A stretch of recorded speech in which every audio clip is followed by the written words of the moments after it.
You wake up and the sky is burning, but not with fire, with light, too much of it, all at once. The radio's dead, your phone has no signal, screens flicker, freeze, go black. In the distance, you hear silence where traffic should be. You step outside. Overhead, the sky shimmers, not with stars, but with something else. Waves of color, like oil spilled across the stratosphere.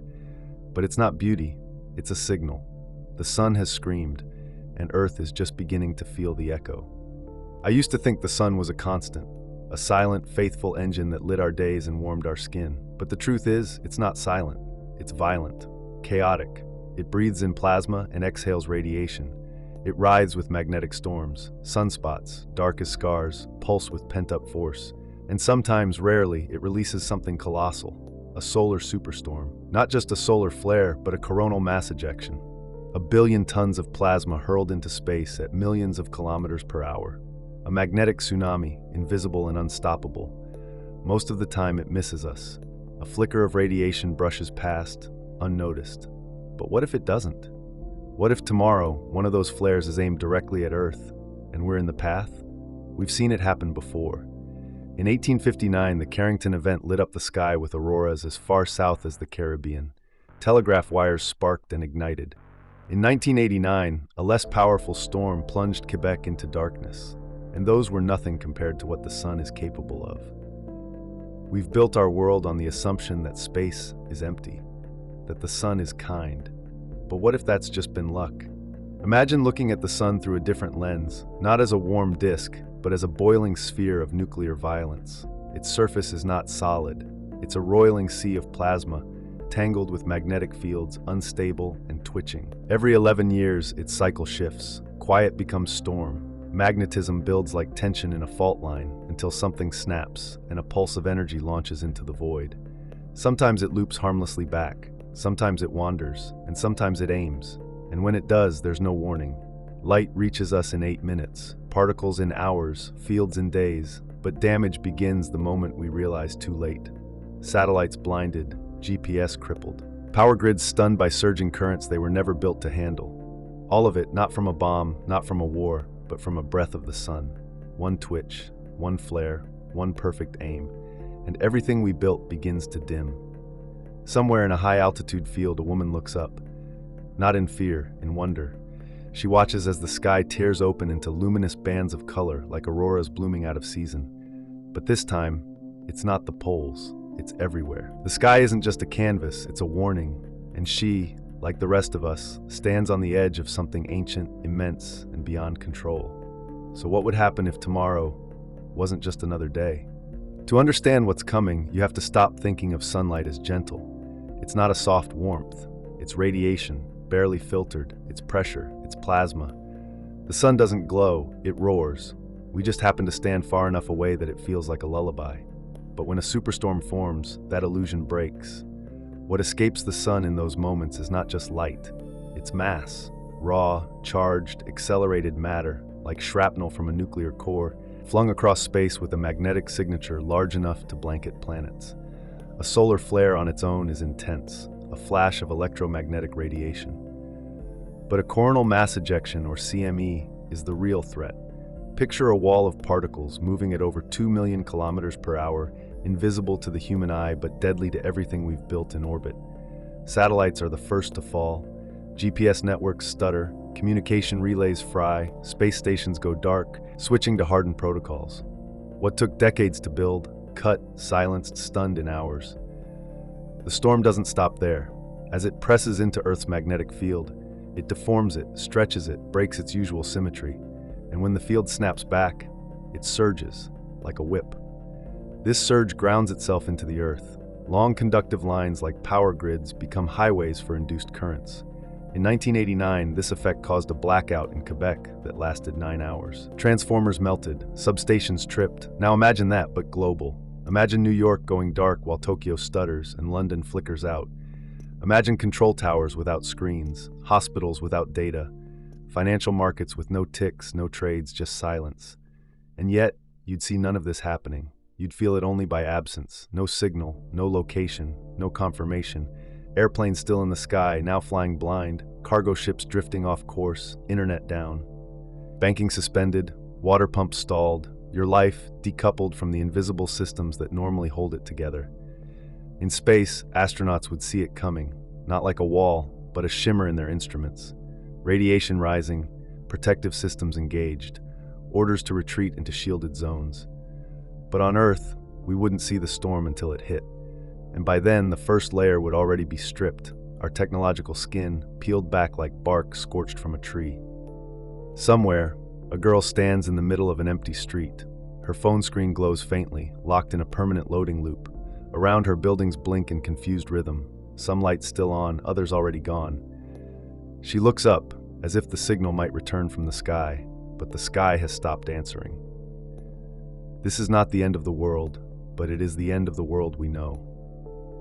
All because the sun, for one moment, decided to scream, and we were listening with open circuits and unshielded wires. It begins like a glitch, one you think will pass.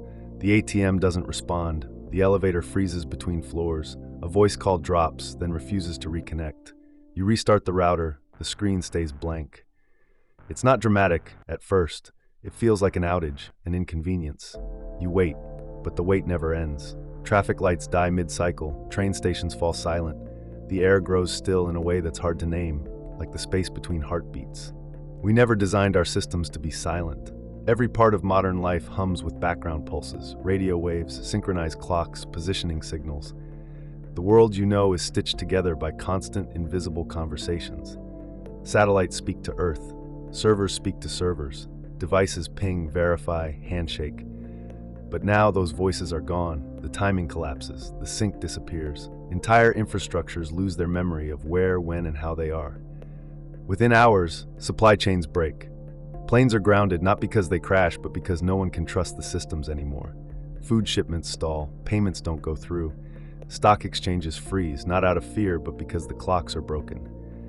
In a world driven by precision, the smallest loss of timing is an earthquake. There's no data, no verification, just assumption and silence.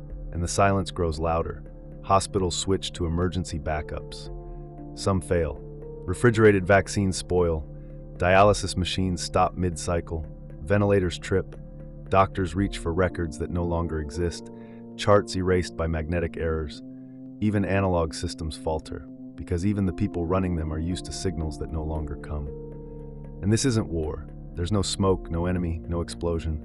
Just a storm launched days ago from a star 150 million kilometers away, now rewriting the rules of civilization with pure electromagnetic force. No malice, no message, just physics. Somewhere, in a vast control room, a girl sits among rows of black monitors. The backup generators hum, but nothing connects. Her job was to manage infrastructure. She's trained for cyber attacks, floods, outages, but no simulation prepared her for silence this deep.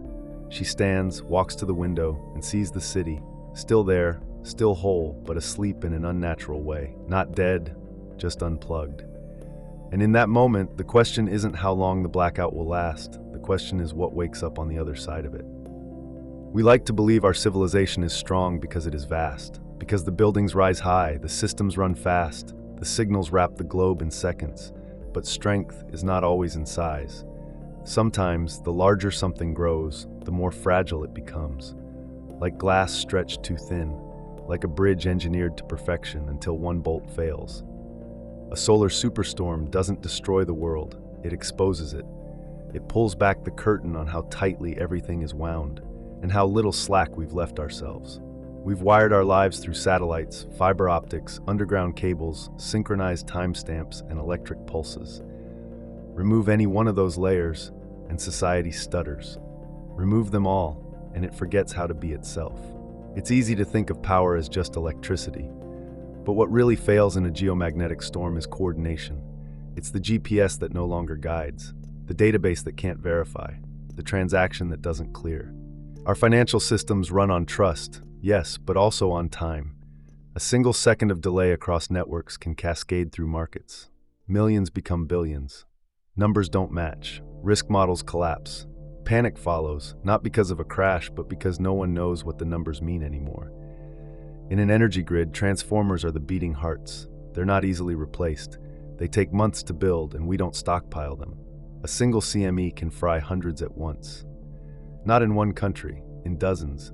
Recovery would take weeks at best, months in most places. And in the dark, time stretches. In the dark, even the calmest cities begin to fray. And then there's water. Electricity powers pumps. Pumps drive pressure. Without it, taps dry. Sanitation falters. Hospitals ration. Cities shrink inward. Not into chaos at first, but into waiting. Into breath held for too long. In this waiting, a girl walks through a quiet residential block. She passes frozen checkout screens and locked pharmacy doors. A solar lantern swings in her hand, barely illuminating the path. Around her, windows flicker with candles, generators, silence. For a moment, she stops and looks upward, not searching for a signal, but simply trying to remember what it felt like when the sky was just background. Because now it feels alive. Not angry, not cruel, just aware and indifferent. The deeper truth settles in like cold air. We never tamed nature. We just built higher walls and thinner wires. But the storm doesn't care how clean our code is, how smart our cities are, how many satellites orbit above us. It reaches through all of it. It reminds us that progress is not immunity. It's dependency, masked as control. And sometimes, all it takes to bring a world to its knees is light. Long before satellites and substations, long before cities breathed with signal and time, we watched the sun with bare eyes and open fear. To the ancients, it wasn't a star, it was a god, a flaming wheel dragged across the sky. A source of life, yes, but also of wrath. Crops rose or died by its rhythm. Floods and droughts answered to its silence. It was worshipped, feared, obeyed. Not because we understood it, but because we didn't. And maybe that made us wiser. Today, we measure the sun in nanometers and megawatts. We speak of spectral flux, solar wind, geomagnetic coupling. We've placed sensors across the solar system, probing, imaging, modeling, and yet we still cannot stop what it sends. Prediction is not prevention. The Carrington event of 1859, our greatest historical flare, happened before our digital nervous system was even born. Telegraphs caught fire, operators were shocked, auroras danced over Havana. If the same storm struck now, the cost would be measured not in wires, but in the disconnection of everything we call modern. Solar cycles run in periods of roughly 11 years. Peaks bring turbulence. We are in one now. And recent data from NASA and NOAA suggests this cycle may be more violent than predicted. Sunspot numbers are rising faster than expected. Magnetic complexity is increasing. The corona is restless. The next major CME is not a question of if. It's a question of trajectory. Somewhere in a museum forgotten by the grid, a girl stands alone. The lights are off, but sunlight streams through a cracked dome. Before her, an ancient solar calendar is etched into stone. Circles within circles, tracking the sky. She runs her fingers across it, tracing centuries of watching. Outside, the storm still moves, high above, imperceptible. But in here, in the dim light, time loops. There's something strangely poetic about it. That the same star which guided our ancestors' rituals is now threatening to erase the systems we thought made us untouchable. We've replaced myth with mathematics, but awe remains. And maybe that awe is what we need, not fear, not helplessness, but reverence. A reminder that intelligence doesn't equal invincibility, that progress doesn't guarantee protection. The sun is not malicious, it's indifferent. It's been burning for over 4 billion years, long before we named it, and it will burn long after we're gone. The flare is not an attack, it's a consequence of mass, of motion, of magnetism. It's not about us, but we live in its path. And sometimes ancient light speaks in modern fire, not to punish, not to warn, but simply because that's what stars do. We like stories that end, clear beginnings, clean resolutions. The storm passes, power returns, we learn, we rebuild. But real warnings don't work like that. They don't wait for applause. They arrive quietly, or not at all. And sometimes the warning is not a scream from the sky, it's the silence that follows, the question that lingers, the feeling that something was shown, and we almost saw it. Let's say the flare doesn't hit tomorrow, not next week, not this year. Let's say we get lucky, again. What changes? Will we reinforce the grid, harden the satellites, train for silence? Or will we forget, like we always do, until the sky opens again? Because preparation isn't just about cables and backups. It's about awareness, about recognizing that our systems are not separate from nature, they're woven into it.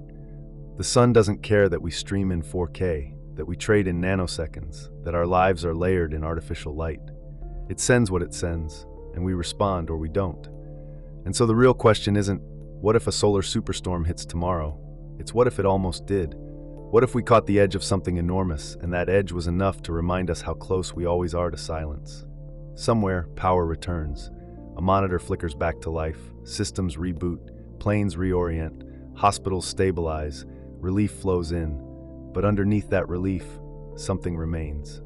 A kind of reverence, a kind of humility, and maybe in that brief moment of regained control, we finally understand how little of it we ever had. In a field far from cities, a girl walks beneath a sky that no longer burns. The stars are back, cold, indifferent, but visible again. She looks up, not in fear this time, but with a quiet kind of resolve, not because she knows what's coming, but because she knows it can. And maybe that's enough, because if the sky can fall silent, then what if the warning is already here?